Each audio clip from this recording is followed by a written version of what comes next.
2010-yili boshladik shuni. Bu kishi mani bobom bo'ladilar. Yoshlari 71da. Bobom atlas va adras ishlab chiqarishda 40 yillik tajribaga egalar. Adras sohasiga kirib kelishingizga nima sabab bo'lgan? Adras sohasiga kirib kelishimizga sabab endi oilaviy hunarimiz, kasbimiz shu. Bizni otamiz rahmatli ham shu ish bilan shug'ullanganlar. Yoshligimizdan shu narsalarni ko'rib, o'rganib, ulardan davom ettirib kelganmiz. O'sha mustaqillik bo'lgandan keyin mana Hunarmandlar uyushmasi ochilishi bilan a'zo bo'lib, shu ishimizni davom ettirib kelganmiz. Atlas, adras hammasi bilan shug'ullanib kelganmiz.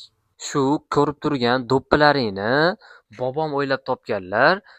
Shu do'ppi haqida qisqacha gapirib bersangiz. O'zi do'ppilarimiz qo'lda tikiladigan do'ppilar endi mehnati juda ko'p. Bu ham juda qimmat, chunki haqiqiy mehnat qiladi. Bittalab bina bilan tikib chiqarishib bunday qilgani uchun endi o'zi ma'lum narsa, bu narxi qimmat bo'ladi.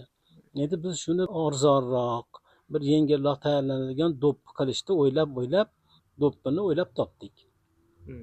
Chiqardik. 2010-yili boshladik shuni. Hamma olib kiyaveradigan, cho'ntagiga ko'taraveradigan qilib qildik. Mana davom etib kelyapti shuncha yildan beri yaxshi. Hamma olib foydalanib. Rahmat bobo, do'ppilarimizni xohlagan logotiplaringni qo'yib turib ham chiqarib beraveramiz. Shunaqa xizmatlarimiz ham bor.